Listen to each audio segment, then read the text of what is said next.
le football européen est en PLS. C'est grave, c'est dramatique. Et franchement, moi, ça me fait grave plaisir. Ça me fait rigoler.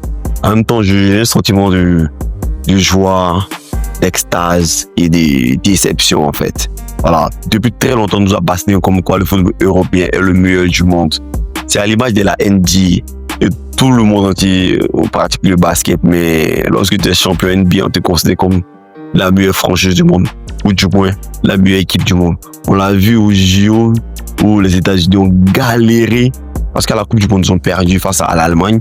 Et au JO, ils ont dû ramener toutes les légendes du football pour essayer de redorer les blasons. Et finalement, ils sont passés à ça.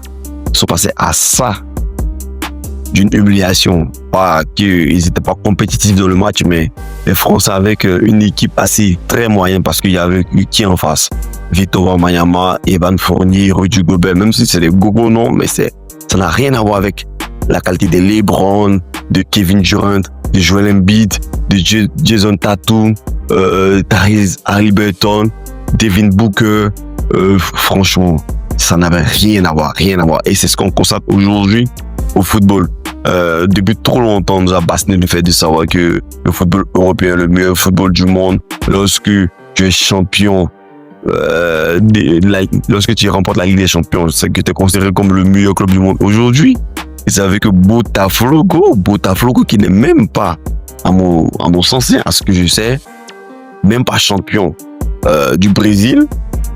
Même à l'URUM, le Paris Saint-Germain, même si c'est un score assez flatteur de 1-0, mais honnêtement, c'est une performance incroyable. Aussi, on a vu le Real Madrid face à Al Hilal. Al Hilal n'a pas été ridicule, n'a vraiment pas été ridicule du tout. Et jusqu'à présent, on y joue et c'est la vidéo.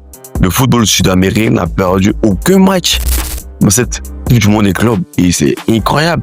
Et il faut le dire.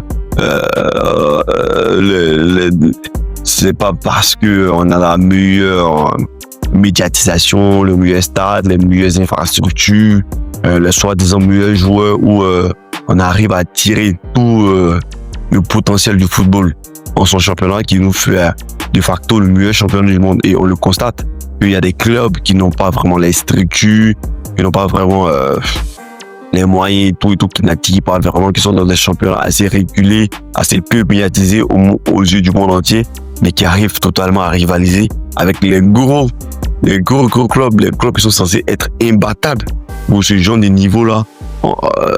Sans cette compétition-là, on voyait une catégorie ou un cap vraiment abyssal entre les deux structures du club, les deux niveaux du club, les deux niveaux d'investissement et tout, mais au final, le football, ça reste un sport de grinta, d'envie, de système de jeu, de talent brut et de motivation, en fait. Et franchement, je pense que cette Coupe du Monde club, avec ce nouveau format-là, a un potentiel incroyable.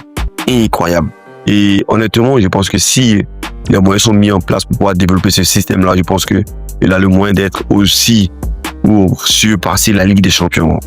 Je le crois véritablement, parce que le format à 3 matchs couperés avec directement des phases à élimination directe et une compétition sans arrêt, sans pause et tout ça, que se joue sur un seul mois avec des joueurs qui sont, on peut dire, sélectionnés pour la compétition, qui sont dans une bulle, qui sont focus sur leur performance dans ce laps de temps assez court.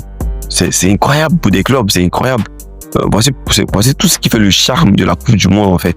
Et aujourd'hui, le retranscrire sur des clubs tels que le Real Madrid, Al Hilal, l'Inter Miami, le Mamelodi Sundowns, Al Ahly dans les pays maghrébins et tout. Et franchement, c'est incroyable. Le potentiel de cette compétition est énorme. Moi, honnêtement, je le souhaite que cette compétition soit faite à 64 équipes avec tous les meilleurs clubs, en tout cas la majorité des meilleurs clubs de tous les championnats possibles.